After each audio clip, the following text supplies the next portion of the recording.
Hi everyone, and welcome back to Life of an Entrepreneur and the next episode of this podcast. So in this episode, I thought I'd talk more about making money and like all the different ways that you can make money as an artist that you might not have thought of yet. So if you're someone who's thinking about maybe exploring a different path or trying to get a few more different income streams coming in, if you've been doing like commissions for quite a while, then this episode will be for you. I'm literally going to share all the different ways that I make money as a full-time artist.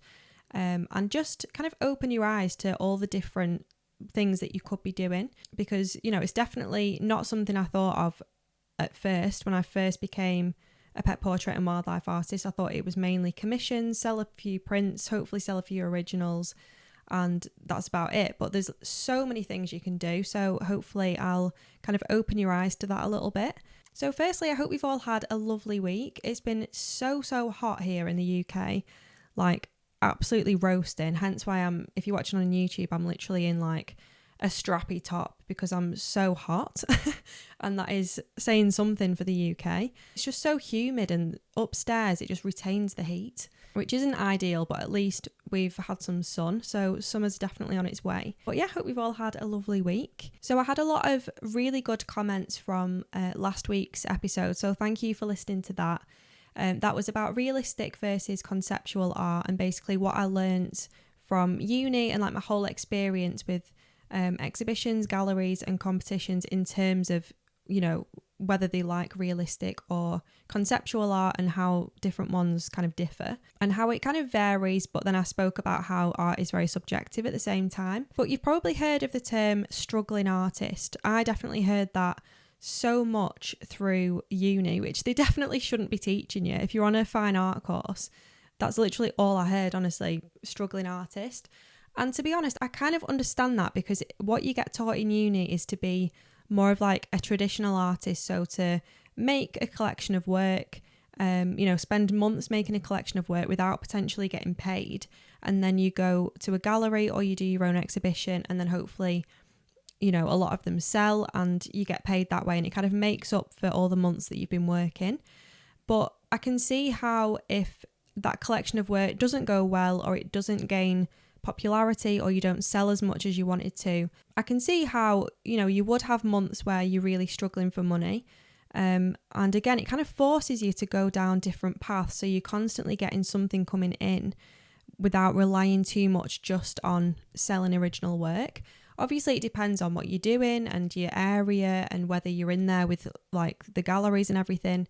It does all depend on what you're doing. But generally, I think the whole term struggling artist is based more on that kind of artist rather than what they don't teach you at uni, which is kind of what I'm doing, like building a whole business around my art and teaching and all different aspects of how you can make money. They don't teach you any of that. And if you go down that route, obviously you don't, probably initially you do struggle a little bit because you're building everything up, but then eventually once you've got all those income streams, you're pretty much set. So I'm going to talk about active income versus passive income. And they're basically like the two main types of income you can make as an artist. So active income is money earned in exchange for performing a service, like doing commissions. Passive income is basically money that you can make when you're asleep. So you do things once and you get unlimited returns from it. So like an investment, or you completed something in the past that just continues to make you money without any real additional effort. And I think it's kind of important to have both active and passive. And it's also important to kind of have as many income streams as you can, especially when you're starting to set up a business, because you can start to give like a few different things a go and see what works, see what doesn't, maybe drop something, put more effort into something else. So you're kind of juggling a lot at the start just to see what works for you. But there's so many different avenues you could go down. So I'm going to talk about them a little bit later on. So commissions are a brilliant example of active income, where you physically have to produce a piece of work to get paid for it. So it's good because you know exactly how much you'll be earning from it, and you kind of get that payment in exchange for the physical thing that you've done. And that's, you know, it's always good to keep commissions going. I'm still doing commissions now. The only time when active income probably isn't as good when you're working for yourself is, when you need to take some time off for like holidays, or if you're sick, or just like unplanned circumstances that crop up that mean that you can't work. And that is where the passive income comes into play. So on the other hand, with passive income, it's, like I said before, literally money that you earn whilst you're asleep. It might take you quite a long time to build initially, like to create something. For example, if you offered like an online course on your website, that would take you quite a long time to create and to, create value for someone. But then that can continue to make you money, over the next however many weeks, months, years. Like, it's always there after you've done it. The amount that you earn from that may fluctuate from month to month, but it's always there as like a potential thing for someone to buy and for you to get income in. But it's not as predictable as active income. But yeah, having multiple income streams, both passive and active, is so important in supporting yourself as an artist. It just allows various aspects of your business to grow in different areas as well. I don't think like money or how you can make money is spoken about enough as an artist, because if I knew all the different avenues that I could go down very early on, I probably wouldn't have like worried as much, and I probably wouldn't have spent like every single hour of the day drawing commission after commission after commission. I probably would have set a bit more time aside to, kind of build something else as well, like start going down different avenues and exploring different ways to make money. But obviously at the time I didn't really know that. I've kind of learned these things as I've progressed. But because it's not really spoken about enough, I think it puts many people off like taking the leap to go full time. And I know obviously it's quite difficult if you do have a full-time job that you've been in for however many years and you're doing it maybe part-time or as a hobby, and you always dream of taking it full-time but you just don't know how to. Just know that it's totally doable. And I looked up to so many other artists that were doing it full-time. I found them on Instagram and then I kind of looked at what they were doing and sort of compared it to what I was doing, and then that's where I kind of tried different things. But it is totally doable. I mean, I kind of fell into doing this full-time, but I wasn't earning a full-time wage at first, like obviously because it was like middle of lockdown. I'd just come out of uni. I'd always been doing pet portraits on the side, but like I said before, I didn't really know how to grow it beyond commissions and like prints and selling originals. So in that sort of 6 month to a year's period, I really knuckled down on improving the quality of my commissions, improving the quality of my packaging, researching different ways to make money, watching loads of YouTube videos of other artists and how they're making money. And it really kind of opened my eyes quite a lot to all the opportunities and different paths that you could go down to make a really good income as an artist. It just takes quite a while in the beginning to get everything kind of off the ground and get everything to grow. And it's also kind of figuring out what you should be spending more of your time on than other things.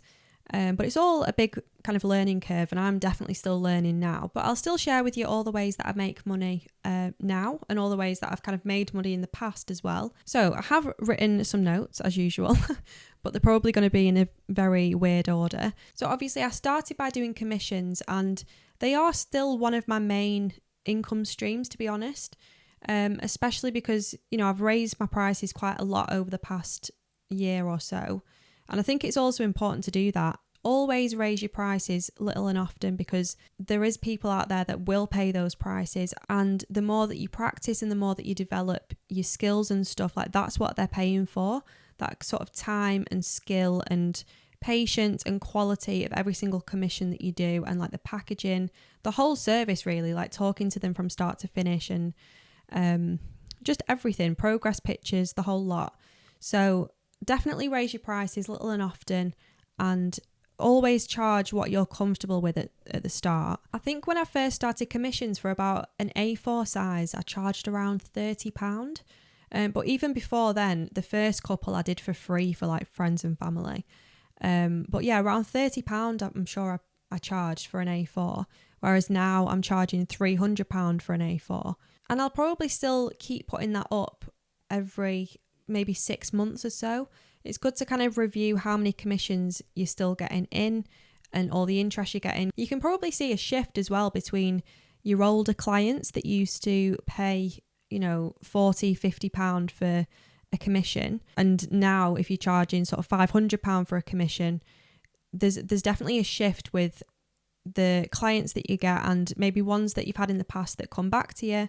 They see your updated prices and then they don't really want to pay that much. So that's why it's also quite a good thing to offer a range. So really small sizes and much larger sizes. So there's something that's affordable for everyone. But then again, you do want to be paid fairly for your skilled work, and coloured pencils especially are very time consuming. So definitely consider that if you're, thinking about different prices for commissions, if you're starting out, or whether you're thinking about raising them. That's something to consider. But yeah, I'm still doing commissions.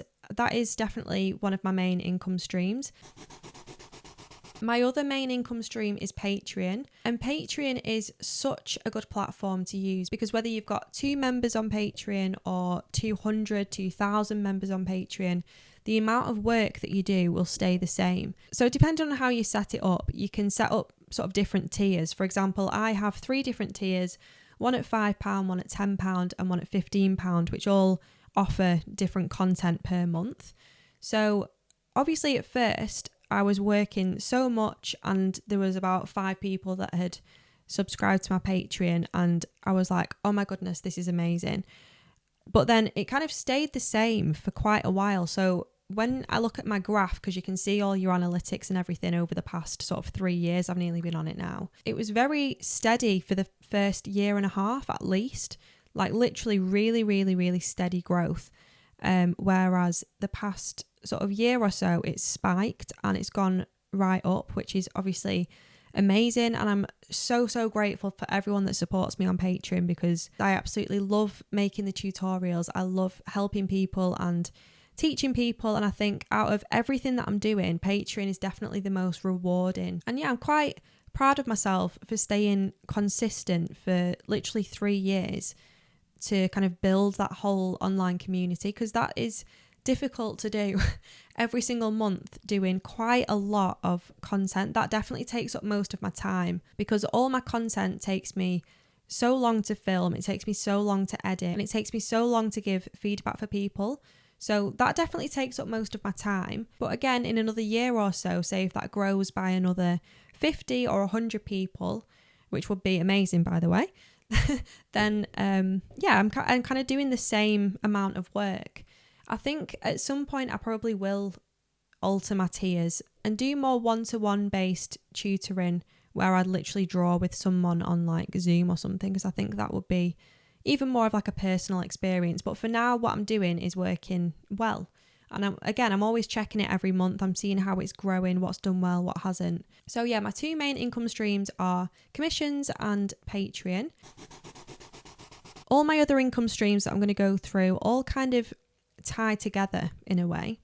So I've got my Etsy shop and I've got my website shop where I sell originals, prints. I used to sell greetings cards, mugs, and like little bits of crafty things like that, but they would take me so long to sort of package up, and there wasn't a lot of profit in it, so I didn't really continue with that.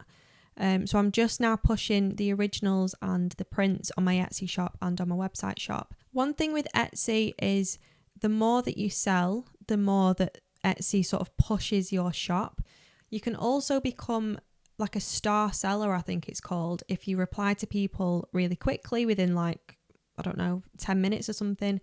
If you send out all your orders on time, if you make over a certain amount per month. And I think if you get so many 5-star reviews, then you become a star seller, which is just like a little badge on your shop, which shows customers that, you're a really good small business to buy from, basically. There are certain fees. To be honest, I've not been pushing Etsy that much recently. I need to give it a big update.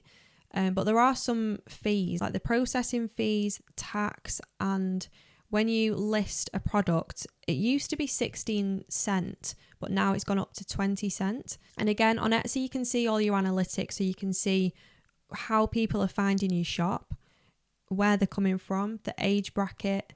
So you've got an idea of like your kind of target audience. And the same with the website shop. Obviously, my website shop, I use Wix for my website, and it is very, very in depth. So again, you can see age range, where they've come from, how they've found you, what products they're looking at the most. So, if you know that kind of information, then you can then put that on your like Instagram story, for example, link it directly to that product, and then hopefully it'll convert into a sale. So it's just considering information like that and how you can use that to your advantage to create more sales. Really make sure that your product pictures are professional. Everything on your shop looks really clean, neat, everything's the same. Make sure it kind of looks like your like brand as well in a way. So whether you want everything to be, white walls, or you want your brand colour to be the background, or whether you want it in a setting as like an art mock-up, like consider different things like that. For example, my prints, I show like an art mock-up, so I show it in like a interior space, I show it framed, I show the physical print, I show the different sizes, and just have a nice range of images that people can look through that might persuade them to buy it. And also your description needs to have all the information on there as well that's going to help persuade someone to buy it. Next up is YouTube. So it took me way too long to start earning from YouTube, I'm not going to lie. I kind of not really gave up with it, but there was a period where I just didn't really post as much because I thought, we're going to be here forever, like what's the point? I did kind of give up with it a little bit. So you need 1,000 subscribers and 4,000 watch hours from your long form videos to start earning from YouTube. That takes quite a while to build up and to gain momentum, especially at the start. The last kind of quarter, so when you maybe 3,500 watch hours in and you need that last 500 hours to start earning, it does get a lot easier because by that time you've got more subscribers. So when you do put a new video on, likelihood is more people are going to be watching it. So you're going to get those watch hours a lot quicker than right at the start. So you need to be really, really persistent and patient with YouTube. For me, I found that artist vlogs did really well, but to be honest, I only started them not that long ago, maybe last year. Very, very early on, I used to just upload like process videos, which were maybe like 5-6 minutes long, something like that. But I think on YouTube, people like to see a lot of behind the scenes. They like to see your personality. So artist vlogs are a good idea if you're like a pet portrait and wildlife artist like me, or any artist really. I found that tutorials did really well, especially because, having a few free tutorials for anyone to access on YouTube is a good way also to convert them to join your Patreon. So if they love your style of teaching and they're really enjoying the tutorial, then they might want more. They might want more in-depth tutorials and more personal help with the work, and that's when they might transfer over to Patreon. So everything kind of links together, but definitely tutorials helped with the watch hours because each part that I was uploading was maybe an hour or so long. So if people were following along the tutorial, obviously they'd be watching it for at least an hour. So that definitely helped kind of give it a good boost in terms of my watch hours. But even so now, it kind of still fluctuates in terms of how much I'm earning per month. It depends on how many videos you upload and how long people watch it for. It depends on quite a lot of things. Once you've grown your YouTube and you've kind of built that solid audience of subscribers, you can then start to potentially get sponsored. So brands can sponsor your videos, so pay you so much to, give them a shout out or do a little advertisement for them in the middle of your video, where they might give you a discount code to give to your subscribers to get them a discount of a certain pencil or anything that kind of aligns with your brand really. So your subscribers benefit because they get a discount, and then brand benefits because they're getting a shout out with your large audience. And then you benefit because you're getting a commission from every sale that your subscriber makes through that link or through that discount code. So that kind of leads me on to brand collaborations, which is something more in the last 6 months I've kind of delved into a little bit. Again, I didn't really have a clue about any of this like when I started at all. But you want to work with brands that align with your business and with you as an artist. You'll often find the more that your following grows, the more they approach you rather than you approach them. But again, it depends on the brand. It depends how big they are. There's a website called Shopify Collabs, and that is such a good sort of browsing website, if you will. If you make an account with Shopify Collabs, you can literally browse loads of different brands that are part of that and reach out to them and maybe tell them you've got so many followers, you've got this much engagement on Instagram every month. Would you like to work together, or something along those lines? And then they might give you a discount code to give to your followers that you get a commission from. There's so many different things that you can do with that. Even me doing this podcast now, initially it's going to take me quite a long time to build up the episodes and stay consistent with it. But once so many people are listening sort of every week, listening to me waffle on about different subjects, then yeah, I can probably start to show that engagement to different brands, and again, like, reach out, and they might want to sponsor the podcast, or they might want a little advertisement partway through. And you can kind of get paid that way with podcasts. That's definitely what the big ones do.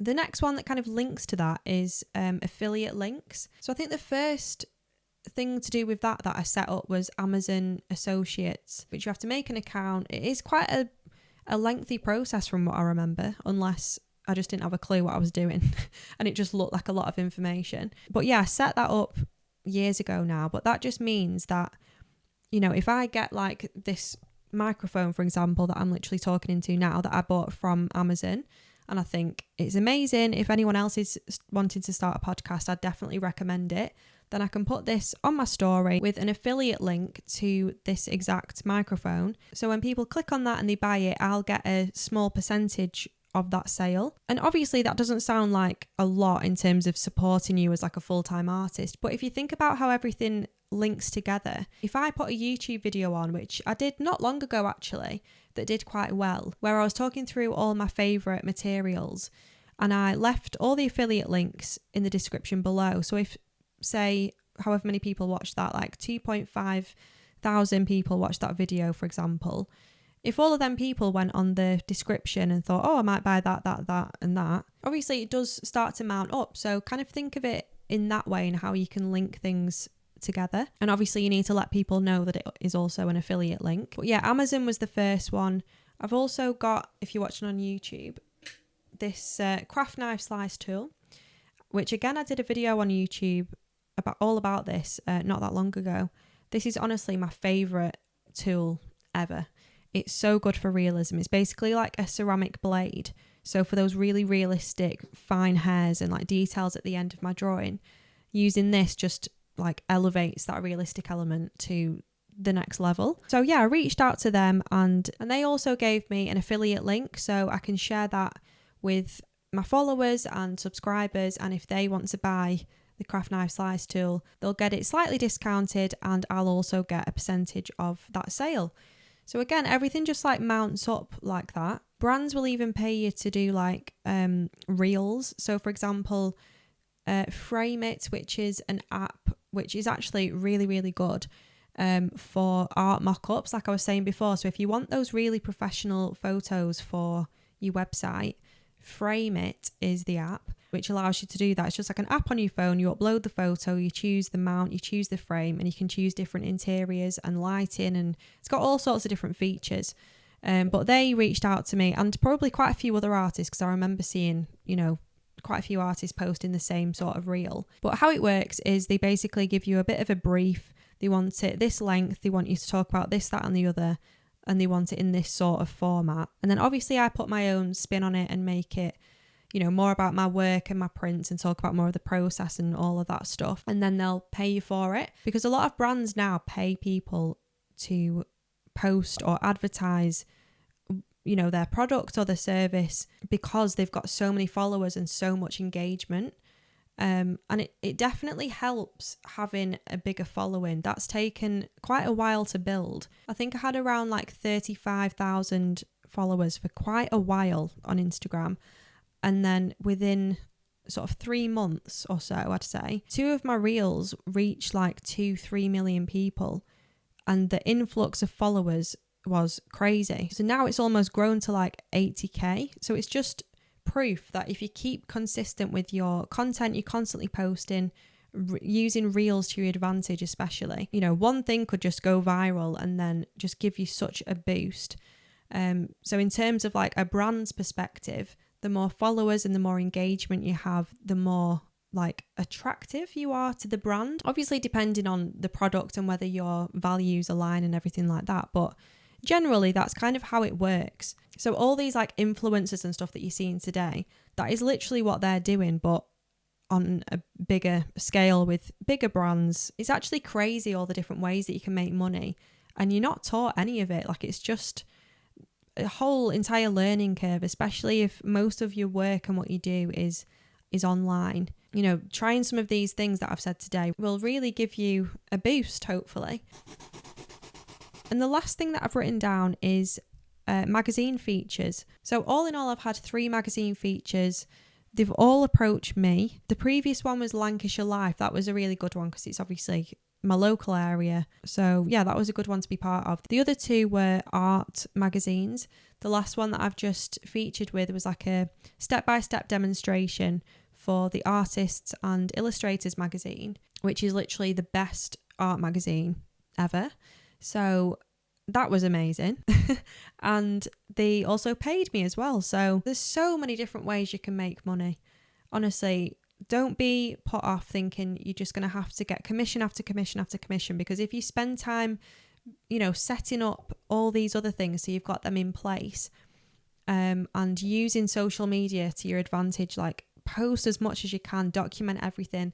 And people love seeing, you know, upcoming artists right from the beginning of the journey and following along. So I think it's good to share as much as you can, and also show yourself as well on social media. Obviously, it's easier said than done. I used to hate it, but now here I am. And it's funny because on my Instagram for this podcast, Life of an Artrepreneur, I've been sharing reels of like snippets from my full YouTube video. But obviously it crops it because YouTube videos are like landscape, and on Instagram it's obviously portrait.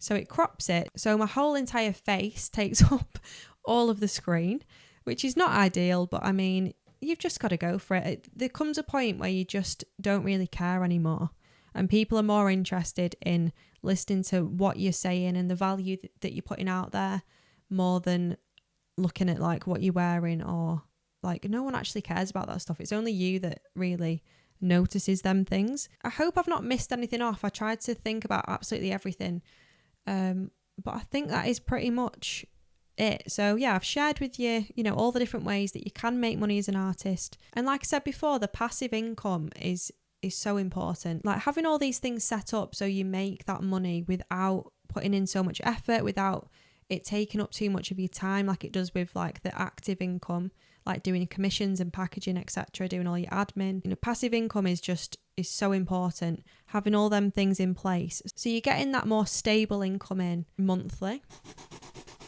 The last thing that I actually wanted to talk about, in terms of if you're someone who wants to push the prints side or your originals or just product side of your business a little bit more, or maybe you've just made a course that you want to sell on your website, or you're thinking about doing one, I would recommend offering a free online course first, like a free ebook or something on your website that people can buy, but obviously it's free, but then they put their email in, so you've got them on an email list. Also on your website, if you have one already, make sure you've got somewhere where people can add their email in, so you've got them on a mailing list. This just means that all of these people that put their emails in for free ebooks, or just to get updates from what you're doing generally in like your whole artist journey, any updates with work or magazine features or upcoming exhibitions, workshops, anything like that, these are the people that are so invested in what you're doing and they're so interested in what you're doing that you can kind of target those people through email marketing. Email marketing is such a powerful tool. So those people that have signed up to your mailing list are already very interested in what you do. So targeting those specific people with, you know, new products, or just keeping them updated with what you're doing, keeping them in the loop, it's such a powerful tool. And that's definitely something that I'm getting more into recently. I think Wix, with the plan that I'm on, I think it gives you about 250 emails per month. And I am pretty much at 250 people who have subscribed to my mailing list.